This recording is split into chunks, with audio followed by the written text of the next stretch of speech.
Honey, it's only March, so forget the January resolutions. The real reinvention of your life starts now, and I'm going to show you how.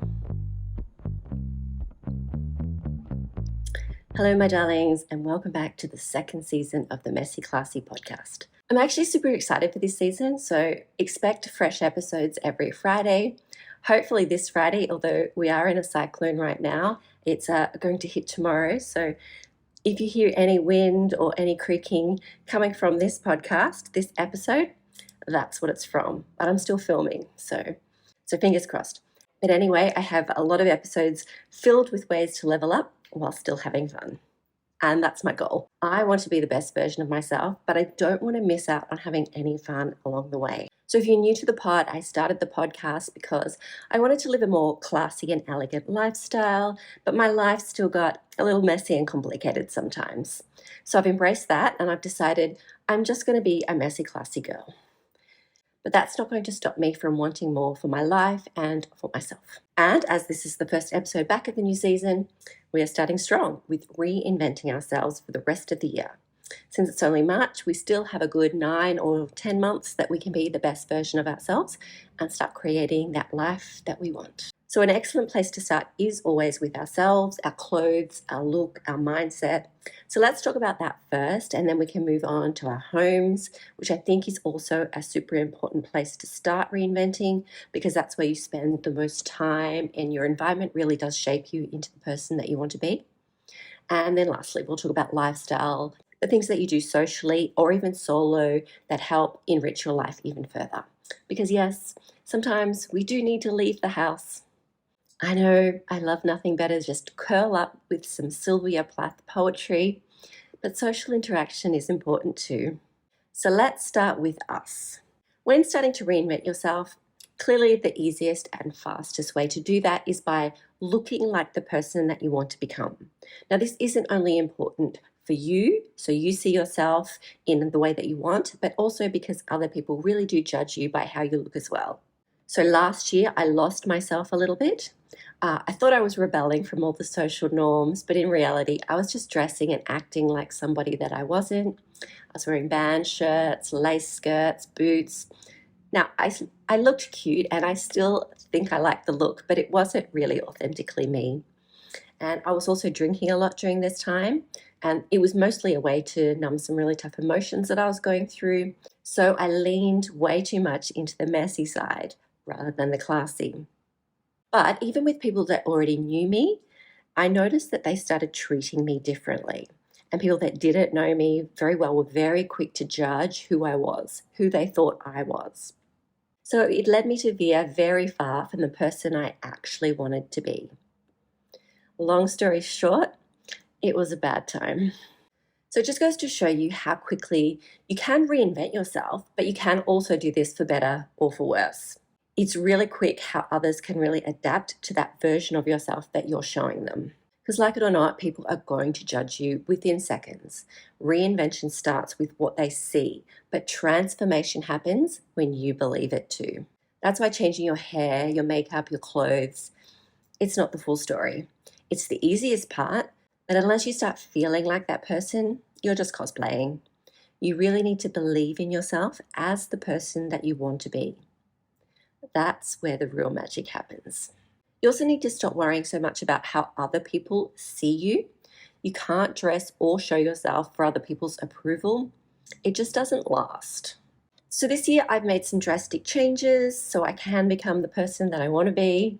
I've stopped drinking. I'm going to talk about that in a later episode.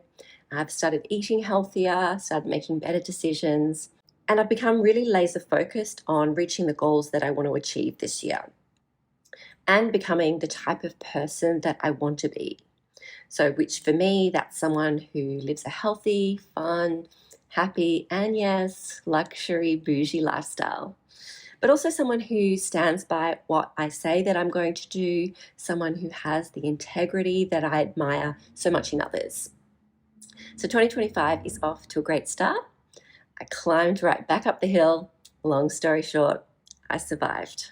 Let's move on to your home, where you spend the most time. So your home should be a mirror of your future self and not your past mistakes. If it's not beautiful or useful, let it go. The first place to start is really just to go through each room and clean up and be ruthless with what you throw away. I only want to be a messy, classy girl at heart and never in the home. Messy, cluttered homes are not elegant or classy. Now, before you think about redecorating or curating your home to something that aligns with your new life, you just first need to get rid of anything that doesn't work, is broken, is ugly, or you just never use. So I'm often cleaning and having tidying sessions where I'm really thinking about whether I really like what I have on display, what I have hidden in drawers that I never use. Elegance is about having space to breathe and grow and surrounding yourself with those things that you think are beautiful and make you smile. So if it's not beautiful or useful, then you don't need it. Pinterest is a great place to find your style. I've learned that I like a moody, Parisian, old money jazz club kind of aesthetic. So warm lights, dark wood furniture, silk and velvet fabrics. That's the vibe I want for my home. And it's always going to be a work in progress, but that's what makes it so cool. So I'm constantly upgrading and reinventing my home. I think your home should be a mirror of your future self, not your past mistakes. So if it's not beautiful or useful, let it go. Because of the style I like, I've been searching on Etsy and other places for some really cool artwork, because I kind of want to curate my space like an art gallery. So no mass-produced prints, only pieces that feel exclusive and unique, like they belong in my world. So I have photographs that I've taken myself that are on the wall and they're framed, and I changed them to black and white just to make them look a little bit more aesthetic. And I'm mixing both large and small prints in really nice frames to try and get that look that I want. And I found some really unique looking rugs that I'm obsessed with right now as well. I've got one with dark and gold ornate snakes that looks kind of gothic but still really elegant. So lighting is the next thing that I've been focusing on. So vintage looking lamps with warm lighting. None of those overhead fluorescent lights that make you look sick. I want my skin to glow and my room to be warmly lit like LaVey is about to appear and sing from the start. That's the vibe. Then I want to lay out my coffee table with cherry juice that I drink out of vintage coupe glasses. I want cream cheese topped with caviar on crackers. And I want to just snuggle on the sofa and watch Severance. Do not mess with my Friday nights. So socially, the relationships that you have with friends or with significant others really does shape your life. It can heavily influence how your life goes. So it's extremely important to not only start focusing on those people you spend time with, but where you spend your time as well. So last year was a pivotal year for me. Some relationships ended, some friendships faded, not by accident, but because they belonged to an old version of me. So one that I refused to resurrect. I've been going out a lot less than I have in the past. Before, I was so concerned with hitting certain social targets. I'd actually get upset if I couldn't go out. So I'd plan drinks with friends, business events with new people, group meetups, and a lot of solo outings as well. It was almost as if I was scared that I was going to miss out on something or meet someone new. And it's funny that when you start to narrow your focus on reinventing yourself, those social goals seem less important. I have a good core group of friends, but I don't need to see them all the time. And since I'm not drinking right now, I have no interest in going out as much. I just prefer spending time inside with peaceful music and a good book. And if I do go out, I'm trying to make it count towards the life that I want. I just made a list of all the restaurants that Gourmet Traveller magazine recommended in Brisbane. I'm going to slowly, I'm in no rush, slowly go and see what they're all about. Interestingly, I went to a bar last week that I used to frequent a lot. I used to go there quite often, and it was like a ghost town of my past life. The people had changed, the vibe had shifted, and in that moment, I realized I'd outgrown this. I'd outgrown my old life. It was bittersweet, but it also made me even more excited about where the next places and the next journeys will take me.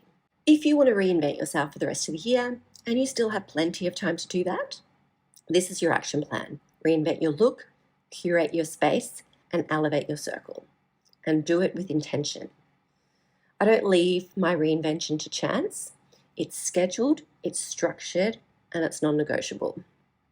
My notes app has a page for everything laid out step by step, and I have a daily schedule that outlines how I'll be achieving those goals every single day.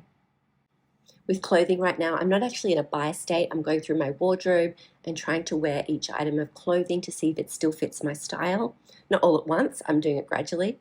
So I started with dresses, then shorts, and I'm currently on skirts right now. And I'm finding a lot of items that I own, they either don't fit right or are not the style that I want. With home, I have a mood board that fits the type of look that I want, and I'm limiting my budget and trying to find pieces slowly over time. And with my lifestyle, I'm curating a list of restaurants and places I want to go and picking 2 or 3 places each month that I want to visit solo, which is a lot less than I used to do, but it's a lot more enjoyable and more intentional.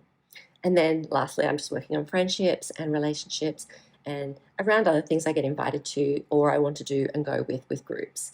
So I'll be covering how I organize my life now in a later episode.